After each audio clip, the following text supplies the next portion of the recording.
आज हम T.S.. Elliot के एक ऐसे को पढ़ेंगे जिसका नाम tradition and the individual talent है। टी.एस. इलियट का पूरा नाम थॉमस टर्न्स इलियट है। ये 26 सितंबर 1888 में पैदा हुए थे। ठीक है, उसके बाद ये इंग्लिश पोइट थे, एसेइस्ट थे, publisher, play right, literary critic और एडिटर भी थे। ठीक है, 20वीं सेंचुरी के मेजर पोइट्स में सबसे ज़्यादा जो थे ये इन्फ्लुएंशियल राइटर थे और क्रिटिक थे। इनको मॉडर्निस्टिक मूवमेंट का लीडर भी कहा जाता है पोइट्री में। ठीक है, माना जाता है, कहा जाता है, जो भी। उसके बाद हम इनके ऐसे की बात करें, ट्रेडिशनल एंड इंडिविजुअल टैलेंट जो था, ये एक ऐसे इन्होंने पहले पब्लिश किया था अपनी द इगोइस्ट के अंदर। इगोइस्ट जो थी वो इनकी किताब थी जो कि 1919 में पब्लिश हुई, और उसके बाद ये ऐसे अपीयर हुआ इनकी फर्स्ट बुक ऑफ क्रिटिसिज्म में जिसका नाम द सेक्रेड वुड था। ठीक है, उसके बाद हम देखेंगे कि इसमें क्या मेजर बात थी इस ऐसे के अंदर जिसकी वजह से ये इतना ज़्यादा फेमस हुआ, और इसकी थीरीज़ जो हैं वो आज भी बहुत ज़्यादा इन्फ्लुएंस रखती है हमारी मॉडर्निस्टिक सोसाइटी के अंदर। सबसे पहली बात ये कहता था कि यहाँ पे इस ऐसे के अंदर एक इसने कॉन्सेप्ट दिया कि हमारे ना पोइट के प्रेजेंट और उसके ट्रेडिशन के दरमियान जो है एक रिलेशनशिप होता है। किस तरह का रिलेशनशिप होता है, यही आर्ग्यूमेंट्स जो थे इसके वर्क को आगे प्रोसीड करते हुए लेके गए, और इसने इस ऐसे को 3 पार्ट्स में फिर डिवाइड किया। पहला था इसमें द कॉन्सेप्ट ऑफ ट्रेडिशन। ठीक है, कि भाई ट्रेडिशन का क्या रोल है, क्या कॉन्सेप्ट है, जो कि इसने अपनी किताब में दिया। दूसरी जो मेन चीज़ है वो the theory of impersonal poetry. Impersonality का क्या मकसद था पोइट्री के अंदर। ठीक है, थर्ड जो पार्ट था इस ऐसे का, उसमें ये कंक्लूजन देता है, और उस कंक्लूजन में कहता है कि पोइट की सेंस ऑफ ट्रेडिशन और उसकी इम्पर्सनैलिटी पोइट्री जो है वो बहुत ज़्यादा कम्प्लीमेंट्री थिंग्स है। किसी भी वर्क ऑफ आर्ट को क्रिटिसाइज़ करने के लिए ये दोनों चीज़ों का डेवलप होना बहुत ज़रूरी है। ठीक है, या फिर किसी भी अपने इंडिविजुअल वर्क को और एक बेस्ट वर्क को प्रोड्यूस करने के लिए ये दोनों चीज़ों का होना बहुत ज़रूरी है। अब हम पढ़ेंगे क्या मुराद है भाई, इसका कॉन्सेप्ट क्या है ट्रेडिशन का, ये क्यों ट्रेडिशन पे इतना फोकस कर रहा है पोइट के। तो पहली चीज़ तो हम ये पढ़ेंगे कि कहता है कि जितने भी इंग्लिश ऑथर क्रिटिक्स जो थे वो प्रेज्ड उन्हीं पोइट्स को कर रहे थे जिनके वर्क्स में जो उन्हें इंडिविजुअल और ओरिजिनल टैलेंट दिखता था। इससे मुराद ये है कि ऐसे पोइट्स जिनमें कोई क्रिएटिविटी थी, नोवेलिटी थी, उन्हीं वर्क्स को जो थे ये ज़्यादा प्रेज़ कर रहे थे। ये तो ये चीज़ देख ही नहीं रहे थे कि उस पोइट के वर्क में कोई पास्ट राइटर का कोई इन्फ्लुएंस है, कोई कोट है, कोई नॉलेज है प्रीवियस जनरेशन्स के राइटर्स के बारे में। नहीं, इस चीज़ को पीछे रखकर उन्होंने सिर्फ एक चीज़ जज करनी थी कि क्या भाई इसमें किस किस्म की नॉवेलिटी है। ठीक है, कौन कौन से जो थे इस पर्सन ने ओरिजिनल और इंडिविजुअल फीचर्स को यूज़ किया अपने वर्क में, इस चीज़ पर ज़्यादा ध्यान था। उसके बाद ये कहता है कि ऐसे जो क्रिटिक्स और पोइट जब इस तरह का गुमान लेकर किसी चीज़ को जज करने लग गए उस पोइट की वर्क को, तो ये एक रॉन्ग कॉन्सेप्ट कन्वे हुआ हमारे पास। इसके अकॉर्डिंग कहता है कि हमें ये क्या कहता है, ये कहता है कि हमें किसी भी वर्क के सब्जेक्ट मैटर को इस चीज़ से बाहर आके देखना चाहिए, अपने आप को इस चीज़ से बाहर निकाल कर देखना चाहिए कि वो वर्क जो है वो पॉपुलैरिटी और उसमें कितनी इंडिविजुअलिटी और ओरिजिनल चीज़ें, इन चीज़ों से बाहर आके देखें कि उसके वर्क में कितना ज़्यादा इन्फ्लुएंस है पास्ट के राइटर्स का। हमें इस चीज़ को ज़्यादा देखना चाहिए। अगर हम देखेंगे कि उसके वर्क में पास्ट के राइटर्स का इन्फ्लुएंस है, उसने कोर्स अंदर कुछ मेंशन किए, रेफरेंसेस यूज़ अंदर किए हैं, कुछ ना कुछ जो उसने यूज़ किया है, और फिर उसकी हम इंडिविजुअल एफर्ट देखेंगे तो हमें पता चलेगा कि क्या चीज़ ऐसी है जो न्यू जो है प्रोड्यूस किया, और क्या चीज़ ऐसी है जो उसने ओल्ड यूज़ किया। यानी कि हमें एक फ़र्क नज़र आ जाएगा। फ़र्क से मुराद ये कि अगर हम पास्ट का हमें नॉलेज होगा, कोई वर्क है हमने उसको पढ़ा हुआ है, फॉर एग्जांपल शेक्सपियर का हैमलेट, हमें पता है उसमें क्या क्या चीज़ें हैं। ठीक है, उसी तरह का कोई वर्क हमारे सामने लिख के ले आए, ठीक है, हमें नहीं पता कि भाई वो हैमलेट से मैच होता है, क्योंकि हमने तो क्या पास्ट में हैमलेट की जो स्ट्रेटजी थी वो तो पढ़ी नहीं, यानी हमें पास्ट का नॉलेज है ही नहीं है, ट्रेडिशन का नॉलेज है ही नहीं है, तो हम उस प्रेजेंट वर्क को कह देंगे हाँ भाई ये इंडिविजुअल है, ये ओरिजिनल है, ये न्यू वर्क है। ऐसे कैसे हो सकता है? जब हम किसी पास्ट चीज़ को पढ़ेंगे तब हमें पता चलेगा ये तो कॉपीड वर्क प्रोड्यूस हुआ है।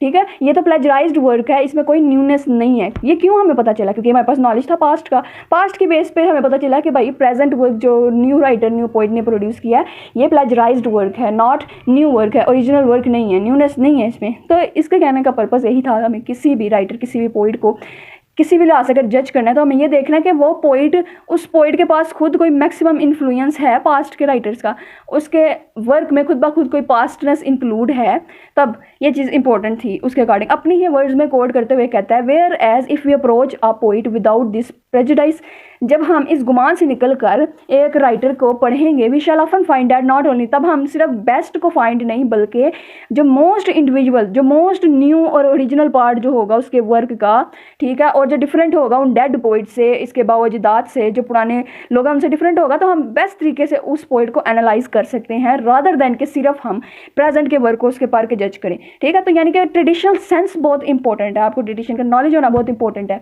हर एक पोइट को, क्योंकि जब हम कोई चीज़ नई क्रिएट कर रहे हैं, फॉर एग्जांपल हमारे यहाँ पे सोसाइटी में ना आजकल बहुत सारी चीज़ें जो है वो न्यूली क्रिएट हो रही हैं, लेकिन हमें जानने के लिए वो उसके अकॉर्डिंग, फॉर एग्जांपल एक पर्सन खुद जो है वो कोई चीज़ क्रिएट करता है, वो अपने पोइट्रिक अल्फाज कुछ लिखता है अपनी डायरीज में वगैरह वगैरह, तो अब उसको तो पता नहीं पास्ट में किसी राइटर ने क्या वो वर्ड्स यूज़ किए। मोस्टली हम लोग वो कोर्स यूज़ करते हैं, हमारे ज़हन में वो कोर्स आती हैं जो कहीं ना कहीं हमारे पास्ट के ट्रेडिशनल राइटर से मैच कर रही होती है, लेकिन हमें नहीं पता होता क्यों, क्योंकि हमने अपनी तरफ से अपनी ओरिजिनलिटी के तौर पर हमने उसको लिखा होता है। लेकिन जैसे जैसे जिस बंदे को हिस्टोरिकल सेंस होती है, नॉलेज होती है, वो कहता है ये आपका वर्क, ये आपके अल्फाज लिखे हुए शायरी के चंद लाइन्स जो हैं ये आपकी ओरिजिनल नहीं है, देखें इससे पहले ये वाले राइटर्स ने ये लाइन्स लिखी हुई हैं, तो आपके वर्क में तो ओरिजिनलिटी नहीं है। तो जो राइटर लिख रहा है उसको भी थोड़ा बहुत पता होना चाहिए कि मैं जो लिख रहा हूँ मैंने अपनी चीज़ को ओरिजिनल लिखना है, तो मुझे पास्ट सेंस बहुत ज़रूरी है ताकि मैं उससे मिलता जुलता वर्क जो है प्रोड्यूस ना करूँ बल्कि एक इंडिविजुअल और ओरिजिनल वर्क प्रोड्यूस करूँ।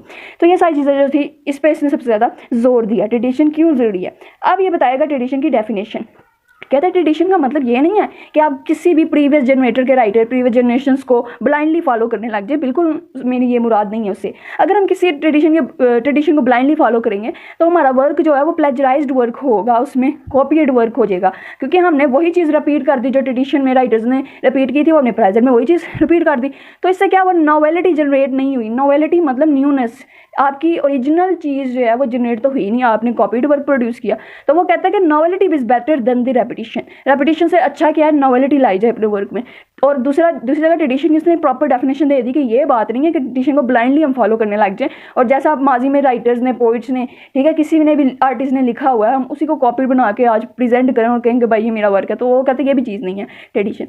अब वो कहता है ट्रेडिशन जो है ना वो हमारे अंदर खुद ब खुद नहीं विरासत में आया, हमें विरासत में नहीं मिला होता या हमारे जीन्स के थ्रू ट्रांसफ़र नहीं होता। ट्रेडिशन को जानने के लिए एफर्ट करने की बहुत ज़रूरत है। जब आप एफर्ट करते हो, अपने हिस्टोरिकल बैकग्राउंड को पढ़ते हो, अपनी जनरेशन, आपकी जनरेशन कहाँ से निकली है, अगर आपको उसका नॉलेज है कि मैं इस जनरेशन से ताल्लुक़ रखता हूँ, ये किस राजा महाराजा से हम जो है बिलोंग करते हैं, हम जिस जगह पर बैठे हैं उस जगह की क्या तारीख है, क्या है उस जगह के बारे में, लाहौर है, उसको लाहौर क्यों जाता है, कहाँ जाता है, और ये आज जो लाहौर है क्या ये पुराना लाहौर भी वैसा था। यानी कि हमें एक नॉलेज, ट्रेडिशन का नॉलेज होना बहुत ज़रूरी है। तो यहाँ पे वो क्या कह रहा है, कहता है कि हम पहले हार्ड लेबर करेंगे अपने ट्रेडिशन को जानने के लिए, क्योंकि ये हमें जेनेटिकली नहीं मिलता, ये जेनेटिकली ट्रांसफर नहीं होता कि मैं खुद ब खुद सारी समझ हो। हमें इसके लिए पास्ट राइटर्स को पढ़ना पड़ेगा, उनके वर्क्स को क्रिटिकली पढ़ना पड़ेगा और ये देखना पड़ेगा कौन सा वर्क उनका अच्छा है और कौन सा बुरा है। हमें ये भी होना चाहिए, और हमें न्यू फैक्ट्स को जो हिस्ट्री में हो गया उसके बारे में उनके फैक्ट्स को हमें गैदर करना होगा, अपने जहन में रखना होगा और एक सेंस डेवलप करनी पड़ेगी, ठीक है, जो हमारे लिए आगे हमारे राइटिंग में हमारे लिए यूज़फुल होगी।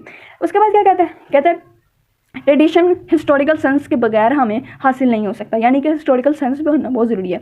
हर इंसान जो है उसके अंदर एक हिस्टोरिकल सेंस होती है। हमारा जो हिस्टोरिकल सेंस है मुराद ये है कि हर एक चीज़ में ना हिस्ट्री का हमारा बहुत इन्फ्लुएंस है प्रेजेंट में।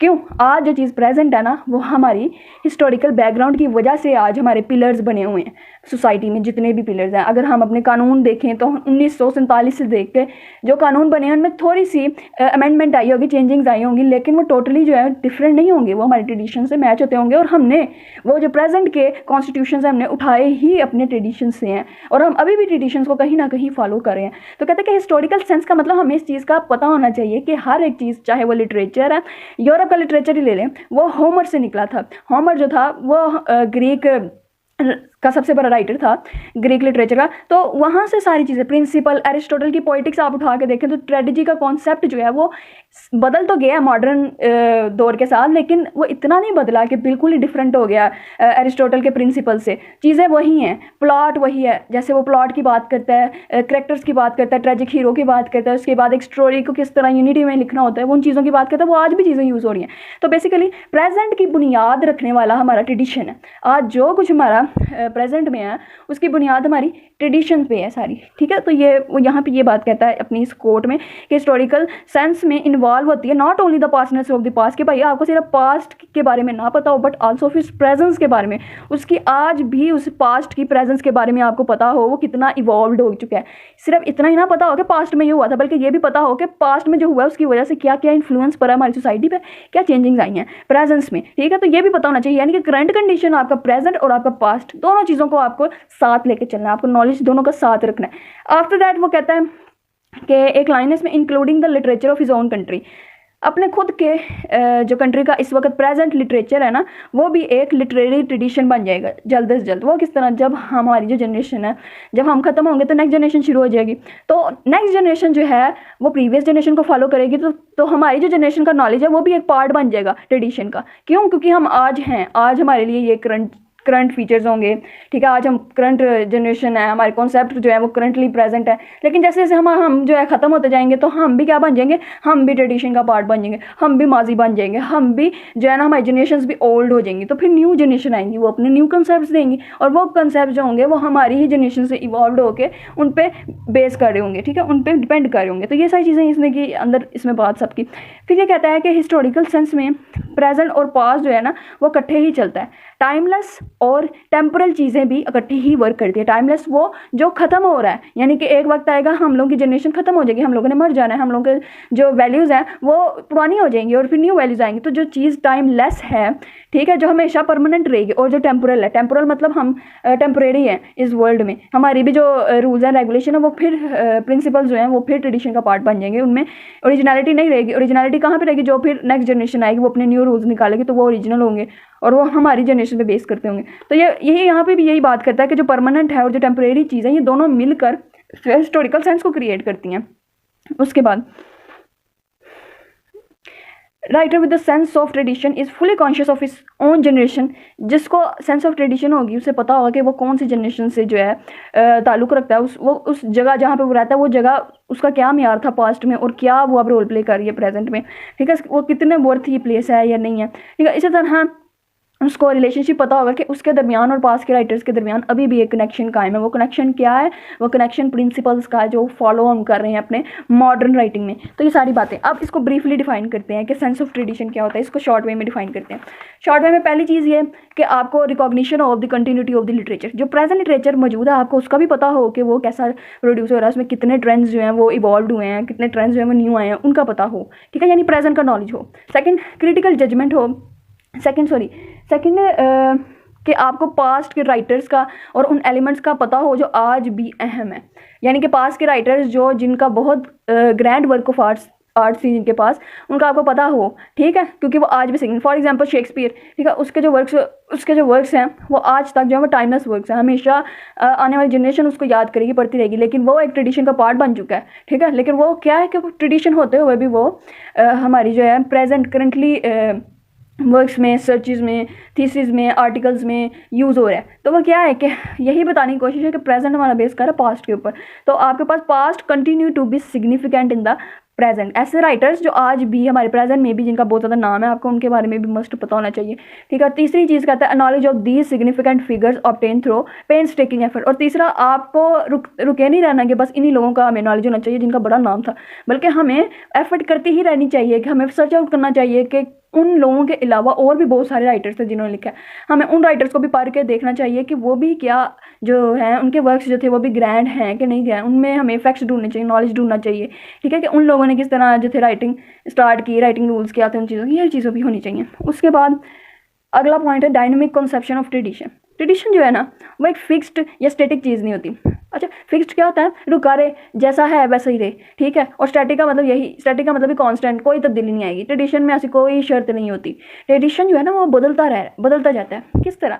आज मैं हूँ, कल मेरे बाद कोई और जनरेशन होगी, फिर उससे बाद कोई और जनरेशन आएगी। वो जितने भी हमने आज के प्रिंसिपल्स जो अपने बनाए हुए हैं, चाहे वो लिटरेरी प्रिंसिपल्स हों या फिर हमारे पॉलिटिकल प्रिंसिपल्स हों, वो कॉन्स्टिट्यूशनल प्रिंसिपल्स क्यों ना हो, वो बदलते जाएंगे। क्यों? वक्त के साथ साथ वो बदलते जाएंगे। तो हमारा जो ट्रेडिशन है वो भी बदलता जाएगा।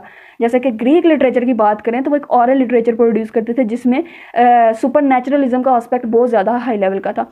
जब रेनेसांस आया, रेनेसांस ने कहा कि हम उन चीज़ों को क्यों पढ़ें जो हमसे ही मुख्तलिफ हैं, जिन्हें हमने देखा देखा ही नहीं, हम चीज़ों को क्यों पढ़ें। लिहाजा हम तो वो पढ़ेंगे जो एग्जिस्ट करता है, और रियलिटी ये है कि ह्यूमन नेचर एग्जिस्ट करती है, ह्यूमन पर रिसर्च की जाए, ह्यूमन को जो है सुपीरियर माना जाए, ठीक है। तो ह्यूमन पर रिसर्च शुरू हुई, और पहले ग्रीक लिटरेचर में मॉन्स्टर्स होते थे, इविल्स जो होती थी बड़ी बड़ी होती थी, उसके बाद हीरोज होते थे बड़े बड़े ग्रैंड और नोबल क्लास से बिलोंग करते थे। तो उन्होंने मॉडर्न रिनाइसेंस में जितने भी मॉडर्निस्ट थे उन्होंने ये कॉन्सेप्ट चेंज कर दिया। तो क्या हुआ, ट्रेडिशन एक जगह रुका नहीं, पहले वो था, फिर बदल के ट्रेडिशन हो गया ह्यूमन नेचर के बाद फिर आया एक सुपरनेचुरलिज्म के इंसान के साथ जो है सुपरनेचुरल चीज़ें भी मौजूद हैं, एग्जिस्ट करती हैं, वो भी स्टोरीज का फिर एक पार्ट बन गई। तो इसी तरह ट्रेडिशन बदलता रहा, रुका नहीं।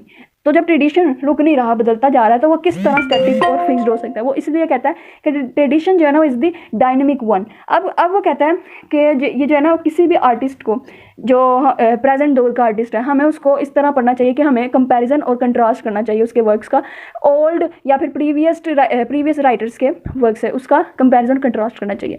पीछे वाली बात ये आ गई दोबारा कि जब हम कंपैरिजन कंट्रास्ट करेंगे हमें पता चल जाएगा नोवेलिटी उसमें कितनी है, हमें पता चल जाएगा ओरिजिनलिटी उसमें कितनी है। तो कहते हैं कि कंपैरिजन पता करने से हमें पता चलेगा कि उसमें कौन सी इंडिविजुअल टैलेंट मौजूद है उस वर्क में जो राइटर का। उसके बाद क्या कहता है कि जो पास्ट होता है ना वो हमें गाइड करता है, हमारे प्रेजेंट को गाइड कर रहा है कि हमें ये चीज़ें करनी चाहिए। फॉर एग्जांपल हम माजी में बहुत सारी ऐसी गलतियां कर देते हैं कि उन गलतियों की बेस पर हम प्रेजेंट में सीख जाते हैं कि नहीं हमें ये काम नहीं करना, हमें इससे नुकसान हो सकता है, ठीक है। फॉर एग्जांपल हमने माचिस की तीली से अपने आप को मतलब फिंगर को जलाया, हमें पता चल गया it was a painful act, ये एक पेनफुल एक्ट था जिससे हमारी फिंगर भी खराब होगी। तो हम प्रेजेंट में क्या करेंगे, तो प्रेजेंट में हम उस चीज़ से बिवेयर हो जाएंगे और वो एक्ट दोबारा नहीं करेंगे ना। तो प्रेजेंट ने क्या किया, हमें गाइड भी किया, और प्रेजेंट ने कहा कि हमें अगर माचिस का इस्तेमाल भी करना है तो हमें तरीके से करना है, हमें किस जगह से पकड़ के माचिस जलानी है और फ़ायदे में लाना है उस चीज़ को, आग को।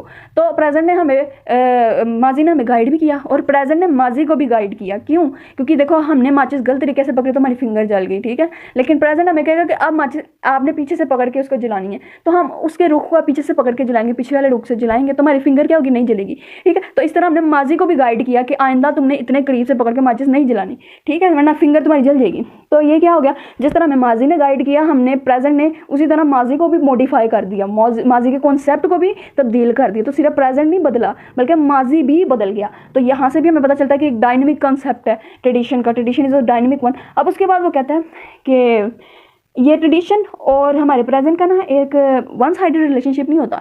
वन साइडेड रिलेशनशिप से बाद कि एक ही चीज़ जो है दूसरे को अल्टर करे, एक पास्ट ही बस प्रेजेंट को भाई बदल सकता है और प्रेजेंट पास्ट को नहीं। वो कहते हैं रेसिप्रोकल रिलेशनशिप है, दोनों बदल जाते हैं, ठीक है। पास्ट भी बदल जाता है गाइड करते करते प्रेजेंट को, प्रेजेंट भी बदल जाता है पास्ट से गाइडेंस लेके। तो ये चीज़ें हैं। उसके बाद इसमें वो बड़े बड़े राइटर्स की बात करेगा कि अगर एक चीज़ का आइडिया हम लेते हैं, मोनूमेंटल आइडियाज़ जो हैं, हमारी प्रीवियस थिंग्स जो हैं, वो उनका ऑर्डर पहले ये था।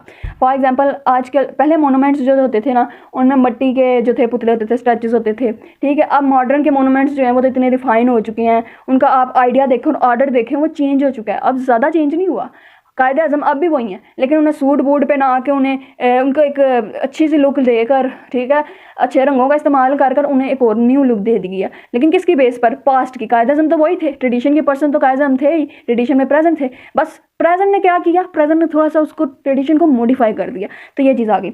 उसके बाद फंक्शन ऑफ ट्रेडिशन, ट्रेडिशन का फंक्शन क्या होता है। पहली बात तो कहता है कि हम ट्रेडिशन या फिर ट्रेडिशनल राइटर्स को इसलिए नहीं पढ़ते कि सिर्फ हम भाई आजकल के पोइट्स को, उनके वर्क्स को कंपैरिजन या फिर कंट्रास्ट में ला के उनसे ये बताएं कि भाई ये जो ये जो प्रेजेंट का वर्क जिस राइटर ने प्रोड्यूस किया वो तो बहुत वर्दी है। हम सिर्फ इसलिए प्रेजेंट वर्क को पास्ट के वर्क्स के साथ कंपैरिजन या कंट्रास्ट नहीं करते ताकि हम ये जान सकें कि कौन सा अच्छी क्वालिटी का लिखा है या कौन सा बैड क्वालिटी का लिखा है। नहीं, ये मकसद नहीं है कंपैरिजन कंट्रास्ट करने का, बल्कि कंपैरिजन करने का पर्पज़ ही है ये ताकि हमें न्यू फैक्ट्स पता चल सके जो न्यू राइटिंग में मौजूद है। प्रेजेंट की राइटिंग में नई बात क्या है भाई, पुरानी बातें तो बहुत हो गई, तो नई बात क्या की है। और ये हमें तभी पता चलेगा जब हमें पुरानी चीज़ों का पता होगा, पुराने कॉन्सेप्ट्स का पता होगा, तभी हमें पता चलेगा कि न्यू कॉन्सेप्ट ओरिजिनेट कैसे हुआ है। तो ये पर्पज़ होता है बेसिकली फंक्शन ऑफ ट्रेडिशन का, कि हम ट्रेडिशन को इसलिए साथ लेके चलते हैं ताकि हमें पता चल सके कि कहाँ पे ओरिजिनल और नॉवल चीज़ें जो हैं प्रोड्यूस हो रही हैं। सेंस ऑफ ट्रेडिशन का real meaning, it's real meaning. यहाँ पे वो बात करता है पोइट्स को, कहता है पोइट्स को ट्रेडिशन को मुकम्मल जानने की ज़रूरत नहीं। फॉर एग्जांपल कुछ लोग ऐसे करते हैं कि भाई वो उन्होंने हिस्ट्री की पूरी इतनी मोटी मोटी किताबें पढ़ ली होती हैं, वो रटने लग जाते हैं। तो वो कहता है बिल्कुल ऐसी चीज़ नहीं करनी, हमें पास्ट को एज अ होल लर्न नहीं करना, हमें उसमें से इंपॉर्टेंट इंग्रेडिएंट्स निकालने हैं, इंपॉर्टेंट पॉइंट्स सेपरेट करने हैं, ठीक है, जो कि हमें आगे फर्दर काम आए। हमें सारा लिटरेचर ट्रेडिशन का पढ़ने की ज़रूरत नहीं है, ठीक है। जो चीज़ हमें प्रेजेंट से लिंक कर रही है पास्ट को, हमें उस चीज़ की तरफ जाना चाहिए। फॉर एग्जाम्पल अगर मैं पोइट्री लिख रही हूँ तो मैं प्रोज राइटर क्यों पढ़ूँ, ठीक है। पोइट्री लिखने के लिए मैं उन पोइट्स को प्रीवियस पढ़ूंगी ना जिनका बहुत नाम था, या फिर उन पर्टिकुलर पोइट्स को पढ़ूंगी जो पुरानी जनरेशन में थे, लेकिन पढ़ूंगी मैं किनको, पोइट्स को, क्योंकि मैंने गाइडेंस किसके वाले से लेनी है, पोइट्री के वाले से लेनी है। तो मुझे होल ट्रेडिशन को पढ़ने की क्या ज़रूरत है। तो इसका यहाँ पे मतलब ये है, कहता है कि अब ऐसा भी नहीं होना चाहिए कि बस हमें उन पोइट्स को पढ़ना चाहिए, ट्रेडिशनल पोइट्स को पढ़ना चाहिए जो कि हम जिन्हें हम जानते हैं, जैसे कि फॉर एग्जांपल शेक्सपियर, मिल्टन हो गया, डेंटे हो गया, ठीक है, वर्जिल हो गया, ह्यूमर हो गया। ये तो वो पोइट्स हैं जिन्हें हर कोई जानता है, हर बंदा इनको जानता है। हमें अपनी मर्जी से, मतलब कि डिज़ायर से, या जिन राइटर्स को हम पसंद करते हैं पढ़ना, सिर्फ उन राइटर्स को पसंद नहीं करना, और उन राइटर को सिर्फ पढ़ना पसंद नहीं करना चाहिए, बल्कि उनके अलावा और भी जो राइटर्स हैं जिनको हमने पढ़ा नहीं, उस एज से देखा नहीं, स्मॉल राइटर्स को भी हमें पढ़ना चाहिए, ताकि हमें वहाँ से भी गाइडेंस मिले। ज़रूरी नहीं है कि हम जिसको एडमायर कर रहे हैं हम उसी को पढ़ें, क्योंकि हम जिसको एडमायर कर रहे हैं हम उसकी फैलेशियस थिंग तो देखेंगे नहीं, हम उसके डीमेरिट्स तो देखेंगे नहीं, क्योंकि हम उसे एडमायर करते हैं, ठीक है। तो फिर वो कहते हैं कि हमें हर एक पोइट को अनप्रेजुडिस्ड माइंड के साथ, गुमान किए बगैर पढ़ना चाहिए, बाइसनेस के बगैर पढ़ना चाहिए, फेवरेटिज्म के बगैर पढ़ना चाहिए, वो कोई भी राइटर हो। मिल्टन को अगर आप नहीं जानते तो आप मिल्टन को सही मेरिट्स के साथ पढ़ोगे। अच्छा, उसके बाद एक और चीज़ है कि वैल्यू क्या है, कॉन्सेप्ट ऑफ ट्रेडिशन की वैल्यू क्या है। टी.एस. इलियट वैल्यू को एम्फोसिस करते हुए कहते हैं कि कोई भी राइटर की वर्थ उसके ट्रेडिशन के बगैर नहीं होती। यानी कि कोई भी ऑथर जो है अगर आइसोलेशन में कुछ लिखता है तो उसकी वर्थ इतनी ज़्यादा नहीं है, ठीक है। अगर वो ट्रेडिशन को साथ लेकर लिखेगा तो उसके वर्क की जो वर्थ है वो ज़्यादा हो जाएगी। तो कहता है कि आइसोलेशन में कोई राइटर भी खुद कुछ नहीं है, राइटर खुद एक प्रोडक्ट है अपने पास्ट राइटर्स की। कोई भी राइटर जो न्यू राइटर बनता है वो वही लिटरेरी प्रिंसिपल्स को फॉलो करता है जो प्रीवियस राइटर्स के प्रिंसिपल थे, ठीक है। यानी कि पोइट्री लिखने का कॉन्सेप्ट क्या है, मीटर होता है अंदर, बीट्स होती हैं, उसके बाद जो है फिगरेटिव डिवाइसेस होती हैं अंदर। तो इतनी चीज़ें जो है हमें कहाँ से अडॉप्ट हो रही हैं, ज़ाहिर है माजी से ही हम ले रहे हैं। तो कोई भी राइटर अकेला खुद कुछ नहीं होता, इंडिविजुअल राइटर की कोई वर्थ नहीं है, बल्कि वो एक रिफ्लेक्शन होती है, अपने ट्रेडिशन राइटर्स की रिफ्लेक्शन होती है। वो जो कुछ राइट करता है उसकी राइटिंग में पास्टनेस जो है वो रिफ्लेक्ट करती है। तो कोई भी वर्क की वर्थ जानने के लिए ज़रूरी है कि पोइट जो है उसका कितना स्ट्रॉन्ग कनेक्शन है अपने ट्रेडिशन से, ठीक है, और उसके जो वर्क में कितनी ज़्यादा लॉयल्टी है। उसकी बेस पर हमें पता चलेगा कि उसके वर्क की कितनी वर्थ है, कितनी वैल्यू है, ठीक है। ये चीज़ होगी।